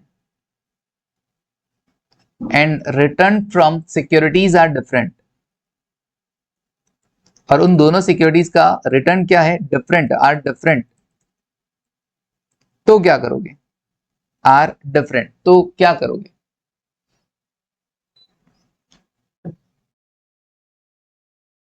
अभी देखते हैं सर। फॉर्मूला क्या रहेगा, तो सर हम कोएफिशिएंट ऑफ वेरिएशन यूज करेंगे ना, सीवी, शॉर्ट में क्या करेंगे इसको, CV, coefficient of variation. Formula क्या रहेगा, क्योंकि ये कैलकुलेट क्या करता है, risk per unit of return, risk per unit of return, तो स्टैंडर्ड डेविएशन रिस्क हो गया पर unit of return divide by क्या कर दिया, एक्स बार। अभी एग्जांपल को लिखवाऊंगा तो तुमको समझ में आएगा कि क्या चक्कर है ये। देखो एग्जांपल, इसीलिए मैं पहले एग्जांपल लिखवा देता हूं जिससे तुमको आइडिया हो जाता है। एग्जांपल देखो, सिक्योरिटी, तुम खुद सोचना, सिक्योरिटी और उसका मैं रिस्क दे रहा हूं तुमको, स्टैंडर्ड डेविएशन, ठीक है। तुम बताना मुझे कौन सा सिक्योरिटी ज्यादा रिस्की है, सिक्योरिटी एक्स या सिक्योरिटी वाई। सिक्योरिटी एक्स का रिस्क है 5% और सिक्योरिटी वाई का रिस्क है 8%। बताओ कौन सा ज्यादा रिस्की हुआ। सर कोई भी बता देगा, कोई भी इंसान जो अब तक यहां तक पढ़ा है जिसने, वो कह देगा obviously standard division, higher the standard division higher the risk, है ना, higher the standard division higher the risk. Obviously यहां मैंने रिस्क ही वर्ड यूज किया है ना, इवन यहां मेरे को स्टैंडर्ड डिवीजन वर्ड यूज कर देना चाहिए, ये लो स्टैंडर्ड डिवीजन। अब थोड़ा सा अच्छा बनेगा क्वेश्चन। हाँ सर वो तो आपने रिस्क लिख ही दिया था, ऑब्वियसली 5 और 8 में से 8 ही ज्यादा होता है, बिल्कुल स्टैंडर्ड डिवीजन कह दो, रिस्क बोल दो, एक ही बात है ना। ना क्योंकि डेविएशन क्या बताता है, रिस्क ही तो बताता है कि एक्सपेक्टेड से कितना डेविएट हो सकता है ना। अब बताओ 5 या 8, sir higher the standard division higher the risk, तो वाई ज्यादा रिस्की हुआ, बिल्कुल करेक्ट है। अब मैं तुमको एक और डेटा देता हूं, फिर तुम्हारा मन क्या कहता है। रिटर्न, सिक्योरिटी एक्स से तुम कमा रहे हो 20% और सिक्योरिटी वाई से तुम कमा रहे हो 40%। अब बताओ, अब बताओ क्या तुम्हें अभी भी सिक्योरिटी वाई ही रिस्की लग रहा है, या तुम्हारा जो नजरिया है, तुम्हारा जो आंसर है वो बदल गया है। बताओ which security is more risky, which security is more risky. तो सिंपली जब हम क्या कर रहे हैं, जब हम रिस्क को कंपैरेटिव फॉर्म में देख रहे हैं, कंपैरेटिव फॉर्म में देख रहे हैं कि भैया इन दोनों में से रिस्की कौन है, तो केवल स्टैंडर्ड डिवीएशन को दिमाग में मत रखना, रिटर्न को भी दिमाग में रखना। अगर रिटर्न अलग अलग है, अगर रिटर्न अलग अलग है तो सिंपल आप स्टैंडर्ड डिवीएशन के बेसिस पे आंसर नहीं कर सकते। तो आपको क्या देखना पड़ेगा, आपको चेक करना पड़ेगा कोएफिशिएंट ऑफ वेरिएशन, आपको चेक करना पड़ेगा कोएफिशिएंट ऑफ वेरिएशन। अच्छा कोएफिशिएंट ऑफ वेरिएशन कैसे आएगा, मैं कहा देखो, सिक्योरिटी, एक कॉलम एक बना देते हैं, coefficient of variation standard deviation upon X bar, security कौन सा एक्स। नाउ सीवी क्या रहेगा इसका, स्टैंडर्ड डिवीजन है 5, एक्स बार कितना 20% पे 5% का डिवीजन, 20% रिटर्न पे 5% का डिवीजन, मतलब कितना 0.25, 0.25 हर 1% रिटर्न पे जो आप कमा रहे हो उस पे 0.25 का डिवीजन बता रहा है। और वाई सिक्योरिटी में 8% आपका स्टैंडर्ड डिवीजन है, रिस्क है, और 40% का रिटर्न है, तो 8/40 करोगे 0.20, 8/40 किया कितना है 0.20। ये कहता है वाई सिक्योरिटी अगर आप 1% रिटर्न कमाते हो डिवाइड बाय 1, 1% रिटर्न पे 0.20 का ही रिस्क है, 0.20 का ही रिस्क है। यहाँ पर 0.25 का था, यहाँ पे 0.20 का रिस्क है, तो भैया रिस्क कहाँ पे कम है, वाई में कम है और एक्स में ज्यादा है, तो एक्स ज्यादा रिस्की हुआ कि नहीं हुआ, बिल्कुल। तो जब भी आप क्या कर रहे हो, दो सिक्योरिटीज में कंपेयर कर रहे हो, उनका एक्सपेक्टेड रिटर्न अलग अलग हो, तो हमेशा क्या करोगे, कोएफिशिएंट ऑफ वेरिएशन के बेसिस पर आंसर करोगे। तो लिखो since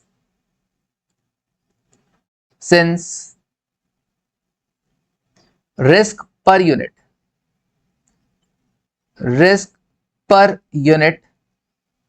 of return, risk per unit of return is higher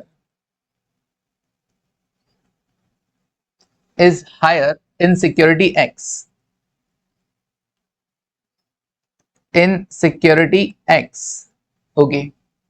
So security X is more risky. So security X is more risky.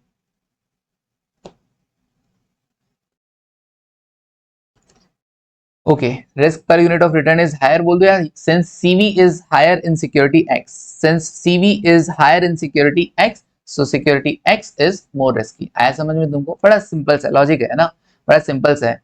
ठीक है कि भैया स्टैंडर्ड डेविएशन अलग अलग है लेकिन रिटर्न भी तो अलग अलग दे रहा है। ये 20% 5% का रिस्क है, रिस्क कम है लेकिन रिटर्न भी तो कम है। इसका रिस्क ज्यादा है लेकिन रिटर्न भी तो ज्यादा है। तो अब अपने को क्या देखना है, risk per unit of return देखना है, risk per unit of return, that is CV. Okay simple. चलिए डन है क्या? बिल्कुल सर डन है। तो कोएफिशिएंट ऑफ वेरिएशन भी हम यहाँ पर सीख गए हैं। अब क्या करना है, अब एक छोटा सा टॉपिक और है जो सिलेक्शन है, उसके बाद बुक में जो भी क्वेश्चन है वो हम कर लेंगे। एक छोटा सा टॉपिक है, उसके बाद हम बुक के क्वेश्चन कर लेते हैं। तो छोटा सा टॉपिक क्या था, टॉपिक्स टू बी कवर्ड में selection of securities considering risk and return. Securities को सेलेक्ट करना है, मल्टीपल सिक्योरिटीज है हमारे पास, अब हमको क्या करना है, सेलेक्ट करना है उनका रिस्क और रिटर्न को देखते हुए। तो लगाओ फोर्थ पॉइंट कि कौन सी सिक्योरिटीज सेलेक्ट की जाए, परचेज की जाए। Selection of securities, selection of securities considering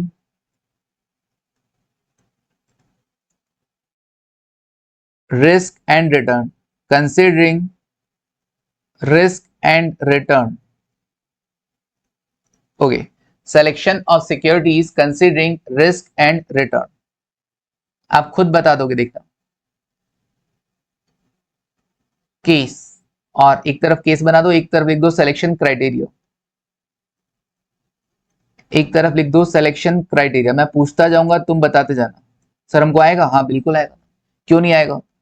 risk और रिटर्न, दो फैक्टर्स को दिमाग में रखना है। रिस्क मतलब स्टैंडर्ड डिवीजन, रिस्क मतलब आपका स्टैंडर्ड डिवीजन, और रिटर्न वही एक्स बार।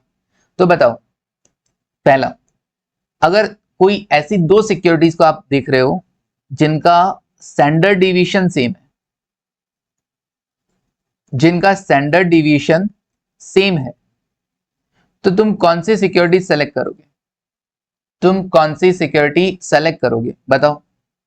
जिनका स्टैंडर्ड डिवीजन सेम है, तुम कौन सी सिक्योरिटी सेलेक्ट करोगे? सर स्टैंडर्ड डिवीजन सेम होने का मतलब तो ये हो गया ना कि रिस्क सेम हो गया।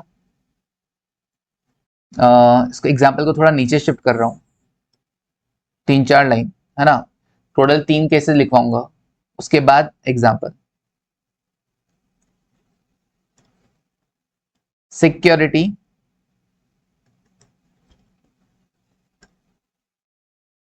और स्टैंडर्ड डिवीजन और रिटर्न, एक्सपेक्टेड रिटर्न।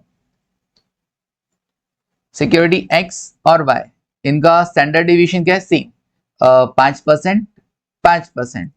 एक का रिटर्न है 10% और एक का रिटर्न है 15%। बताओ कौन सा सिक्योरिटी आप सेलेक्ट करोगे, सिक्योरिटी एक्स या वाई? सर रिस्क तो सेम है दोनों का, अब देख लो ना रिटर्न कौन ज्यादा दे रहा है, तो ऑब्वियसली वाई सेलेक्ट करेंगे ना। तो बस सिलेक्शन क्राइटेरिया क्या रहा, जिसका रिटर्न ज्यादा होगा, higher expected return, higher expected return, higher expected return. Okay done. चलिए दूसरा एग्जाम्पल, कौन सा सेलेक्ट करोगे? y is to be selected, y is to be selected,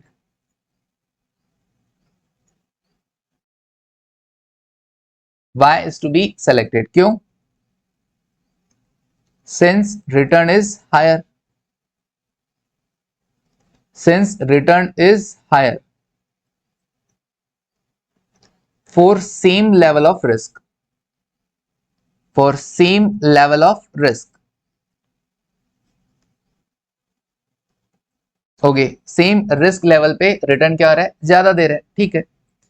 चलिए अब अगला क्वेश्चन, मान लो सेम रिटर्न हो, अब बताओ कोई दो सिक्योरिटी जिनका रिटर्न सेम है लेकिन रिस्क अलग अलग है, रिस्क अलग अलग है, तो अब बताओ आप क्या करोगे। चलो इसको पूरे को ही कॉपी कर लें।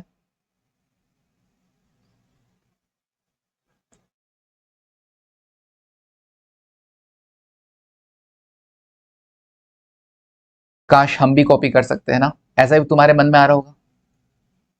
ये लो, रिटर्न सेम है, रिटर्न 10%, 10%, स्टैंडर्ड डिवीजन कितना, स्टैंडर्ड डिवीजन एक का 5%, एक का 8%, बताओ कौन सा सेलेक्ट करोगे। सर रिटर्न तो दोनों सेम दे रहे हैं बट रिस्क किसका कम है, रिस्क किसमें कम है, सिक्योरिटी एक्स में, तो security X is to be selected है ना, सिक्योरिटी एक्स को हम सेलेक्ट करेंगे, तो यहां से मैं हटा देता हूं, x is to be selected, क्यों,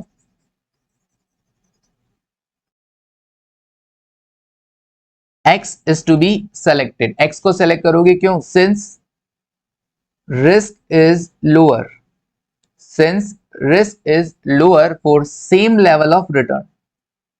दोनों सिक्योरिटी का रिटर्न सेम है लेकिन ऑब्वियसली अब रिटर्न सेम है तो क्या देखोगे, रिस्क कहां पे कम है, रिटर्न अगर सेम है तो क्या देखोगे कि रिस्क कहां पे कम है, ठीक है। चलिए आगे देखते हैं, तो मैं यहां लिख दूं lower standard division, lower standard division, जिसका रिस्क कम होगा हम वो सेलेक्ट करेंगे। चलिए अगला क्वेश्चन क्या है कि भाई अगर सेम कुछ ना हो, डिफरेंट हो, डिफरेंट तो आपका रिटर्न हो, different he standard division, different standard division and return, and return कुछ भी सेम ना हो, अब क्या करोगे, स्टैंडर्ड डिवीजन और रिटर्न अलग अलग हो, तो ऑब्वियसली स्टैंडर्ड डिवीजन और रिटर्न जब अलग अलग होगा तो आंसर किसके बेसिस पे लिया जाएगा, कोएफिशिएंट ऑफ वेरिएशन के बेसिस पे दिया जाएगा। तो सिंपल, और कोएफिशिएंट ऑफ वेरिएशन भी क्या बताता है, रिस्क को बताता है, तो ऑब्वियसली जहां पे कोएफिशिएंट ऑफ वेरिएशन कम आएगा, लोअर सीवी है ना, सीवी जहां पर कम होता है वो कम रिस्की होगा, और कम रिस्की होगा तो उसको सेलेक्ट कर लिया जाएगा, ठीक है। यहाँ पे अपन ने सीवी वगैरह का फॉर्मूला लिखा था ना, वहां पे आप लिख सकते हो,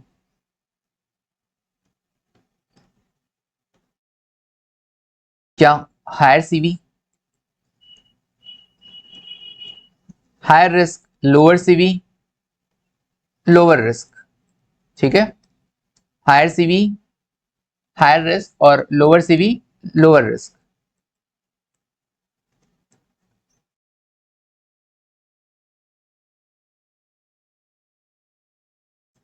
ओके डन, तो किसको सेलेक्ट करना है अपने को, जहां पे सीवी कम आएगा, सीवी कम आएगा वहां पे रिस्क कम होगी, simple, risk per unit of return, lower CV या यूं कहें lower risk per unit of return,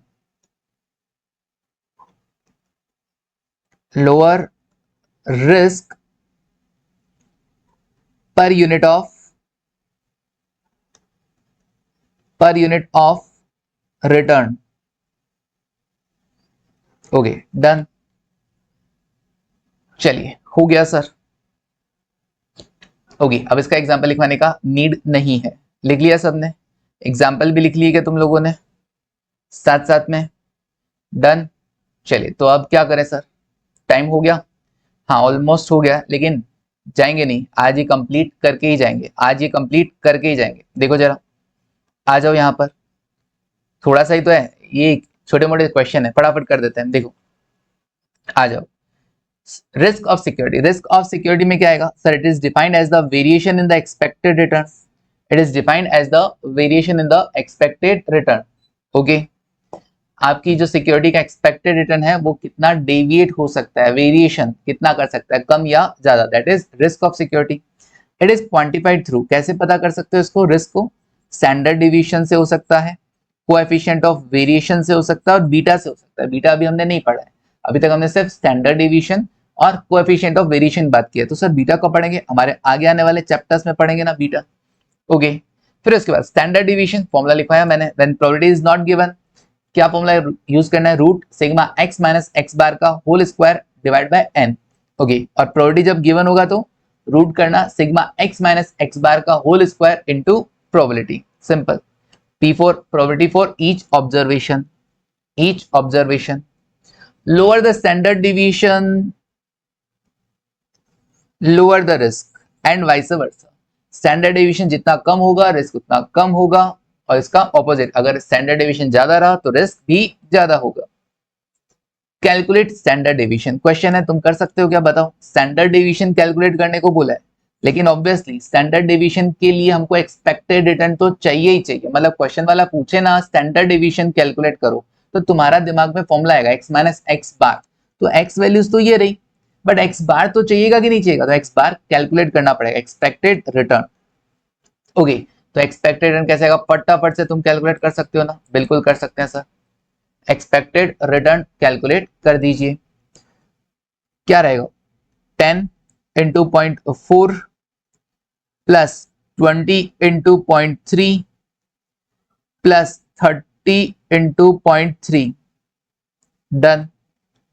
कितना हुआ, 10 इंटू 0.4 एम प्लस किया, 20 इंटू 0.3 एम प्लस किया, 30 इंटू 0.3 एम प्लस किया, एमआरसी किया। 19% is the expected return, 19% is the expected return. यहाँ पे कोई स्क्वायर रूट मत कर देना, सिंपल रिटर्न इनटू प्रोबेबिलिटी याद रखना पड़ेगा तुमको। बार बार प्रैक्टिस करोगे तो होगा, बार बार मैं रिकॉल करवा रहा हूँ, बार बार तुम भी घर पे रिकॉल करोगे, अपने आप आएगा। नाउ स्टैंडर्ड डिवीजन का फॉर्मूला क्या रहता है, रूट,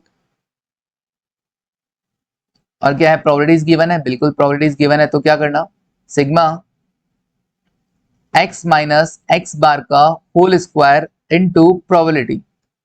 बाकी मैंने तुमको फॉर्मूला बनाना सिखाया भाई, फॉर्मूला मैंने तुमको बनाना सिखाया है। ओके, अच्छा इसको मैं बाजू में सॉल्व कर दूंगा, थोड़ा जगह कम लग रहा है। ये यहाँ पे लिखा, फॉर्मूला कैसे बनाना सिखाया अपन ने, मैंने कहा x वैल्यूज क्या क्या हैं, 10 है, 20 है और 30 है, और डेविएशन कहाँ से दे रहे हो, एक्सपेक्टेड से देख रहे हो, तो 19 से 10 भी हो सकता है, 19 से 20 भी हो सकता है, 19 का 30 भी हो सकता है, लेकिन डेविएशन का हमेशा हमको क्या लेना होता है, स्क्वायर लेना होता है, ताकि नेगेटिव इंपैक्ट को हटाया जा सके। मल्टीप्लाई क्या कर देना, उनको उनकी प्रोबेबिलिटी से मल्टीप्लाई करना, 10% चांस, 10% रिटर्न होगा, इसका चांस 40%, 20% कमाओगे इसका चांस 30%, और 30% कमाओगे इसका चांस भी 30%। तो जो कमाने का चांस है वही डेविएशन का चांस हुआ। ओके, इन सबको ऐड कर देना और देन रूट कर देना, क्या आएगा, 10 माइनस 19 इंटू इक्वल टू किया into 0.4 M plus. Calculator use करना आना चाहिए, है ना, मैं जैसे जैसे बोल रहा हूँ सेम वैसे वैसे। 20 माइनस 19 स्क्वायर करना मतलब इंटू इक्वल्स टू किया into 0.3 M plus. Okay, 30 minus 19 into equal to किया इंटू 0.3 एम प्लस, एमआरसी किया, 69 आया, और उसके बाद अपने को क्या कर देना है, रूट कर देना है, 8.3066, 8.3066%। ठीक है, या आप बोल सकते हो कि भाई 8.31%, 8.31% चलेगा सर, बिल्कुल चलेगा, जब तक क्वेश्चन वाला स्पेसिफाई नहीं कर देता कितना डेसिमल पॉइंट तक अपने को आंसर देना है, तब तक हम अपने अकॉर्डिंग कर सकते हैं ना। अच्छा एक चीज बता देता हूँ ना, जैसे इस कैलकुलेटर में तो नहीं, लेकिन हाँ जैसे दूसरे कैलकुलेटर्स होते हैं उसमें क्या होता है, जब आप ये एम प्लस वाली कैलकुलेशन करते हैं तो एमआरसी, एक बार एमआरसी प्रेस करने से वो क्या होता है, सिर्फ वहां पे मेमोरी रिकॉल होता है, कैंसिल नहीं होता है। अपने इस कैलकुलेटर में तो एमआरसी प्रेस करते रिकॉल एंड कैंसिल, मतलब जो वैल्यू आपने मेमोरी में डाल रखी है वो कैंसिल भी हो जाती है। लेकिन कुछ कैलकुलेटर में एक बार एमआरसी प्रेस करने से वो अभी भी कैलकुलेटर की मेमोरी में रहता है। तो एक बार स्क्रीन पर चेक कर लेना एम वर्ड लिखा है क्या, अगर एम वर्ड लिखा है इसका मतलब अभी भी ऑलरेडी कोई वैल्यू मेमोरी में है। उसके बाद अगर आप कोई एम प्लस वाली कैलकुलेशन करते हैं, माइनस वाली कैलकुलेशन करते हैं ना, तो वो पहले वाली कैलकुलेशन आपको परेशान करेगी, वो भी मेमोरी में ऐड या लेस होती रहेंगी। तो इसलिए थोड़ा ध्यान रखें, जब भी एम प्लस का कैलकुलेशन करें स्क्रीन पर चेक कर लें एम वर्ड लिखा हुआ ना हो, ठीक है। तो अक्सर बच्चे कहते रहेंगे अरे मेरी कैलकुलेशन नहीं हो रही है, मेरे से आंसर नहीं हो रहा है ना, तो फेस टू फेस क्लासेस में तो हम बड़े मजे लेते हैं कि भाई अच्छा किससे नहीं हो रहा है, देखो अब मैं जादू करके आता हूँ ना कि हाँ भैया अब देखो अब तुम्हारे कैलकुलेटर में अब मैंने जादू कर दिया, तुम करोगे तुम्हारा आंसर आ जाएगा। तो अगर तुम भी ऐसी कोई प्रॉब्लम फेस कर रहे हो तो यस ध्यान रखना। चलिए अब देखो सर कोएफिशिएंट ऑफ वेरिएशन देख लें, बिल्कुल कोएफिशिएंट ऑफ वेरिएशन देख लेते हैं। नाउ क्या कह रहे हैं, कोएफिशिएंट ऑफ वेरिएशन कब कैलकुलेट करना होता है, याद आ रहा है तुमको सर? हाँ, जब हम को दो सिक्योरिटीज या उससे ज्यादा सिक्योरिटीज गिवन होंगी और जब हमको उनका देखना होगा कि रिटर्न और रिस्क, तो हम देखेंगे रिस्क भी अलग अलग है, रिटर्न भी अलग अलग है। तो अब हमको जब ये देखना है कि कौन सी सिक्योरिटी सेलेक्ट करें, तो ऑब्वियसली हमको जो कम सीवी वाला होगा, लोअर सीवी मतलब लोअर रिस्क, तो सीवी देखना पड़ेगा। किस केस में? जब रिटर्न भी अलग अलग हो और रिस्क भी अलग अलग हो, ऐसी सिक्योरिटीज का जिनको हम कंपेयर कर रहे हो। तो when we compare the risk of two और मोर सिक्योरिटीज और प्रोजेक्ट, सिक्योरिटीज भी हो सकता है आगे चल के जब जैसे कैपिटल बस्टिंग चैप्टर हम पढ़ेंगे, या इंटर में आप लोग अगर इंटर फाइनल में हो तो ऑब्वियसली तो इंटर का पढ़ के आए होंगे तुम लोग, तो वहां पर भी कैपिटल बस्टिंग एक चैप्टर था, वहां पर भी ये सब चीजें हम देखते हैं ना, coefficient of variation, standard deviation. तो वो प्रोजेक्ट्स में भी हम ये चीज चेक करते हैं, रिटर्न हो या रिटर्न भी सिक्योरिटीज हो, वो भी हम इन्वेस्टमेंट है, किसी प्रोजेक्ट में हम पैसा लगा रहे हैं वो भी हमारा इन्वेस्टमेंट है। तो अगर हमको दोनों में किसी का भी रिस्क मेजर करना है और अगर उनसे जो रिटर्न है एक्सपेक्टेड रिटर्न अलग अलग है, तो हमको क्या रहेगा, कोएफिशिएंट ऑफ वेरिएशन कैलकुलेट करना रहेगा to measure the risk. Okay, standard deviation से काम नहीं चलेगा। स्टैंडर्ड डिवीजन आपको एब्सोल्यूट रिस्क बताता है और सीवी क्या बताता है, risk per unit of return. Absolute risk मतलब एक्सपेक्टेड से कितना डेविएट हो सकता है आइदर साइड, लेकिन सीवी क्या बताता है, हर यूनिट ऑफ रिटर्न पे, पर यूनिट ऑफ रिटर्न पे कितना रिस्क होता है। फॉर्मूला क्या रहेगा स्टैंडर्ड कोएफिशिएंट ऑफ वेरिएशन का, standard deviation upon X bar, standard deviation upon X bar. Okay, lower the CV lower the risk, जितना सीवी कम होगा कोएफिशिएंट ऑफ वेरिएशन कम रहेगा, रिस्क कम रहेगा, क्योंकि ये बताता ही क्या है, risk per unit of return बताता है। ओके, वाइस वर्सा इसका opposite. Therefore, when expected return are different, the security having the lower CV is preferred. जब रिटर्न अलग अलग हो और आप रिस्क को कंपेयर कर रहे हो, तो स्टैंडर्ड डिवीजन से नहीं सीवी से कंपेयर करो, और जिसका सीवी कम होगा, कोएफिशिएंट ऑफ वेरिएशन कम होगा, आप उसी सिक्योरिटी को प्रेफर करेंगे। चलिए देखो, दो सिक्योरिटीज गिवन है, स्टैंडर्ड डिवीजन सेम है, उसके अकॉर्डिंग तो इनका रिस्क भी सेम होना चाहिए, लेकिन इनका रिटर्न चेक करो, एक का 60 एक का 75 है। तो सर आपने कहा था सेम लेवल ऑफ रिस्क पे जो रिटर्न ज्यादा दे रहा है ना वो बेटर है, जो रिटर्न ज्यादा दे रहा है वो बेटर है, बिल्कुल। तो सिक्योरिटी वाई बेटर हुआ, सिक्योरिटी एक्स में रिस्क ज्यादा हुआ। सर रिस्क तो बराबर है ना? नहीं, अभी चेक करना सीवी। सीवी देखो, सीवी कैसे आएगा, स्टैंडर्ड डिवीजन एक्स सिक्योरिटी में बात करें तो 15 था, डिवाइड बाय एक्स बार 60 है। वाई सिक्योरिटी की बात करें तो स्टैंडर्ड डिवीजन 15 और एक्स बार कितना, 75। सीवी कितना आएगा, 15 डिवाइडेड बाय 60, 15 डिवाइड बाय 60 0.25, और यहाँ पे सीवी 15 डिवाइडेड बाय 75 0.20। तो कहाँ पे सीवी ज्यादा है सर? सीवी तो है ना एक्स के अंदर ज्यादा है। तो अगले ने पूछा है कि भैया कौन से सिक्योरिटी ज्यादा रिस्कियर है, तो लिख दो since CV of security x, since CV of security X is higher than security Y, then security Y, security Y के कंपैरिजन में security X का CV ज्यादा है। So security X is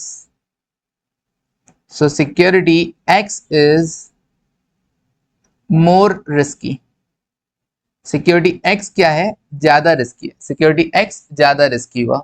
तो सेलेक्ट किसको करोगे सर? कम रिस्की वाले को सेलेक्ट करेंगे ना, वाई को सेलेक्ट करेंगे। वो तो देखने पे भी पता चल रहा था दोनों का स्टैंडर्ड डिवीजन सेम और वाई रिटर्न ज्यादा कमा के दे रहे हैं, तो ऑब्वियसली वाई को ही आप सेलेक्ट करेंगे। ठीक है, जिसका रिस्क कम होता है हम उसी को ही सेलेक्ट करते हैं। ठीक है, चलिए आगे बढ़े।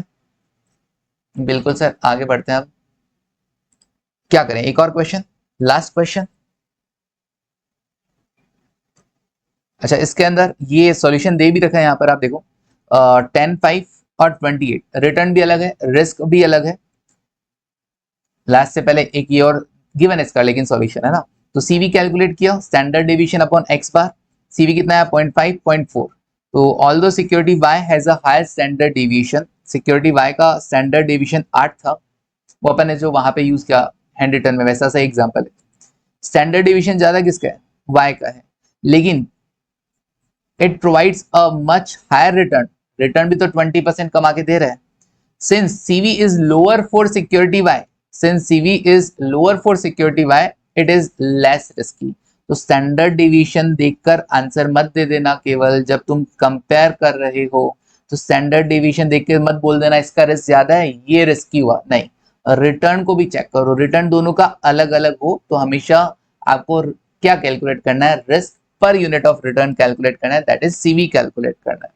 Now selection of securities, selection of securities considering risk and return, ये मैंने केस और सिलेक्शन क्राइटेरिया आपको लिखवा दिया था, ठीक है। चलिए अब एक क्वेश्चन कर लें फटाफट से, लास्ट क्वेश्चन, लास्ट क्वेश्चन है, देखो फटाफट क्या कह रहे हैं। Following is the data regarding 6 securities, कौन कौन सी सिक्योरिटीज है? ABCDEF, रिटर्न गिवन है, रिस्क भी गिवन है, which of securities will be selected, कैसे करोगे? 6 सिक्योरिटीज हमारे पास है, कौन सी सिक्योरिटीज अपने को सेलेक्ट करनी है? Which of securities will be selected, मतलब जिनको आप एलिमिनेट कर सकते हो कि भैया नहीं इनको हटा दो, है ना, कंसिडरेशन में उनको हटा दो, बाकी जो बच जाएगी हम उनको सेलेक्ट कर लेंगे। अब जैसे आप इनको कंपेयर करते हो, सबसे पहले जैसे मान लो इनका देखते हो, रिटर्न की बात करते हैं, रिटर्न, क्या ऐसी कोई सिक्योरिटी जिनका रिटर्न सेम हो? सर हाँ दिख रहा है, ये 8 8 और 8, AB और F का रिटर्न सेम है, AB और F का रिटर्न सेम है, तो रिस्क किसका कम है? ये तो देखोगे, रिटर्न अगर सेम होता है, सेम रिटर्न पे आप क्या चेक करते हो? रिस्क कहाँ पे कम है? तो A में रिस्क है 4% का, B में 5% का और F में 6 का। ऑब्वियसली अगर A, B और F में से आपको सेलेक्ट करना हो तो कौन सी सिक्योरिटी सेलेक्ट करोगे? तीनों का रिटर्न तो 8% है, लेकिन रिस्क किसका कम है? A का, तो B और F को क्या कर देना तुम? ड्रॉप कर देना, B और F को क्या कर देना? ड्रॉप कर देना, ठीक है, BF को ड्रॉप कर देना, अरे वाह, ठीक है। चलिए A को सेलेक्ट कर लेना, BF को ड्रॉप कर देना, कैसी कैसी बातें कर रहे हो सर? चलो देखो, हाँ लिखो सिक्योरिटीज, सिक्योरिटीज, सिक्योरिटी लिखो, चलो ठीक है, securities A, B and F, A, B and F have same return,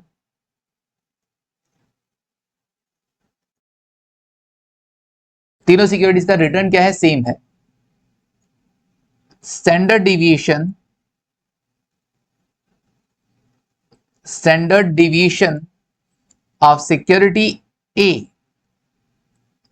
standard deviation of security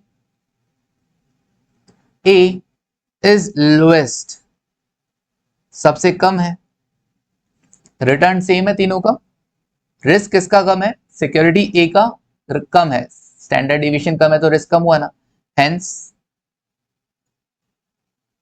hence security A should be selected, security A should be selected and security B and F, B and F should be dropped, should be dropped, उनको रहने दो, उनको consider अब नहीं करना है, okay. Now we are left with,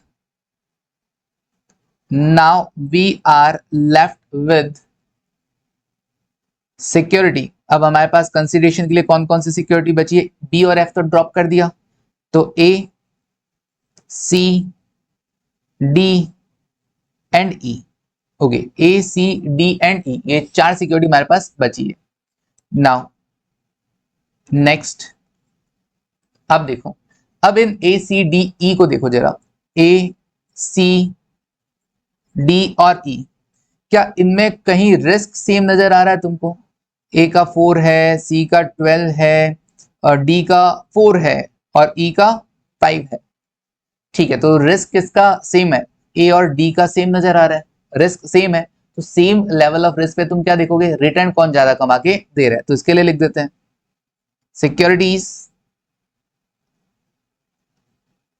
securities कौन कौन सा, ए एंड डी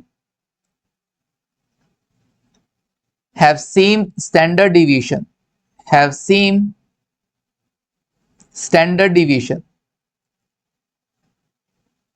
सर मुझे दिखाई नहीं दे रहा है, सर मुझे दिखाई नहीं दे रहा है कि कौन सा कहां पे स्टैंडर्ड डिवीजन सेम है। ये लो हाईलाइट कर दिया, ए और डी का स्टैंडर्ड डिवीजन क्या है, सेम है ना, 4 4।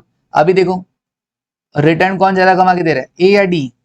सर ए ज्यादा कमा के दे रहा है, तो रिटर्न जो ज्यादा कमा के देगा उसी को सेलेक्ट करोगे ना। तो ए को सेलेक्ट करना और डी को ड्रॉप कर देना, ठीक है। चलो तो लिखो हेंस, अभी लिखो security A and D have same standard division, return of security A,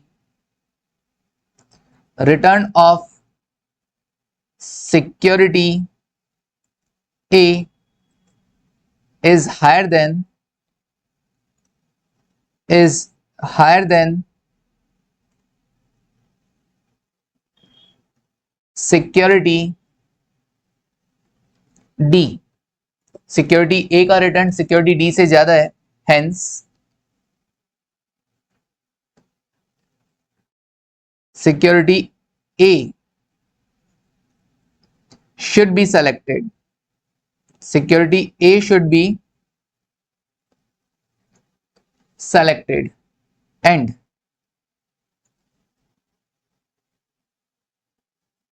security D should be dropped, security D should be dropped। okay,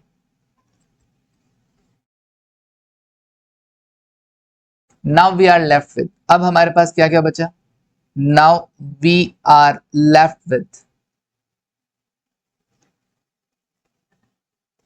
क्या क्या बचा, डी को और ड्रॉप कर दिया, पहले ए सी डी ई था, क्या बचा था हमारे पास ए सी डी ई, क्योंकि हम बी और एफ को ड्रॉप कर चुके थे। अब ए सी डी ई में से डी को भी ड्रॉप कर दिया, बचा क्या ए सी और ई, ए सी और ई, डन। तो इन तीनों सिक्योरिटीज को आप सेलेक्ट कर सकते हैं। और अब अगर इसमें से भी तुमको सेलेक्ट करना हो, इसमें से भी तुमको सेलेक्ट करना हो पूरा आंसर, तो लिख के आना ए सी और ई, इनका रिस्क कितना है, स्टैंडर्ड डिवीजन कितना है, स्टैंडर्ड डिवीजन है सर, स्टैंडर्ड डिवीजन ये रहे, ए का है 4, सी का 12, ई का 5, 4 12 और 5। रिटर्न कितना कितना, रिटर्न ये रहे सर 8 12 और 9, 8 12 और 9। जब सिक्योरिटीज का रिस्क और रिटर्न अलग अलग हो तो फिर अब सिलेक्शन करना होगा, तो कैसे करेंगे सर, अब हमको देखना पड़ेगा ना तीनों सिक्योरिटीज में से risk per unit of return किसका कम आ रहा है, तो हमको सीवी कैलकुलेट करना पड़ेगा। सीवी कैसा आएगा, सीवी आएगा स्टैंडर्ड डिवीजन अपॉन एक्स बार, स्टैंडर्ड डिवीजन अपॉन एक्स बार, स्टैंडर्ड डिवीजन अपॉन एक्स बार। 4/8 0.50 हो गया, 12/12 1 हो गया, 5/9 कितना हो गया 0.55, 0.55 या 0.56 कह सकते हो। नाउ अब कौन सा सेलेक्ट करोगे, ऑब्वियसली हम इन तीनों में से, देखो रैंकिंग का कॉलम दिया है बट मेरे को ये नहीं जमता है, मेरे को ऐसा लगता है कि इनमें से सबसे बेस्ट कौन सा है, सिक्योरिटी ए। तो security A should be selected, but answer में तुमको ऐसा मिल सकता है कि तीनों में से रैंकिंग दे दो, ठीक है, बट दे देना कोई ना। सबसे पहले ए को सेलेक्ट करना, फिर पैसा लगाना हो तो उससे ज्यादा रिस्क किसमें है, ई में, और उससे ज्यादा रिस्क सी में। बट मुझे लगता है कि जो हम छोड़ आए थे, है ना, जो हम छोड़ आए थे ये बी और एफ, या ये जो सिक्योरिटी डी है वो सिक्योरिटी सी या ई से बेटर हो सकता है। तो ये आंसर देने का तरीका थोड़ा गलत कंसिडर करता हूँ, लेकिन सजेस्टेड वगैरह में ऐसा ही दिया जाता है, इसलिए मैं ऐसा दे रहा हूँ। बाकी मेरे अकॉर्डिंग अगर केवल एक सिक्योरिटी सेलेक्ट करने को बोलेगा तो yes, security A should be selected. मैं लास्ट में आंसर लिख के आऊंगा, security A should be selected, done, क्योंकि वो सब में से बेस्ट है। लेकिन हाँ, सी और ई से बढ़िया बी और एफ और डी भी हो सकती है ना। चलिए done, security A should be selected finally. चलिए डन है। तो इसी के साथ क्या हो गया, अपना ये सिक्योरिटी एनालिसिस वाला चैप्टर क्या हो गया है, कंप्लीट हो गया। आई होप तुमको ये समझ में आ गया होगा, इंटर वाले बच्चों, फाइनल वाले बच्चों, सबको। ठीक है, समझ में आया कि नहीं आया? बिल्कुल सबके लिए सेम है। हाँ सर, सबके लिए सेम है ना। इंटर में भी रिस्क एंड रिटर्न चैप्टर में आता है और फाइनल के अंदर भी security analysis and portfolio management में आता है। बस वहां पे इंटर में नाम चेंज है, रिस्क एंड रिटर्न। ठीक है, चलिए बाकी नाम से कोई फर्क नहीं पड़ता, काम बिल्कुल डिट्टो सेम रहने वाला है। चलिए तो अभी के लिए इतना ही रखते हैं, फिर मिलते हैं नेक्स्ट क्लास में नेक्स्ट चैप्टर के साथ। Thank you, take care.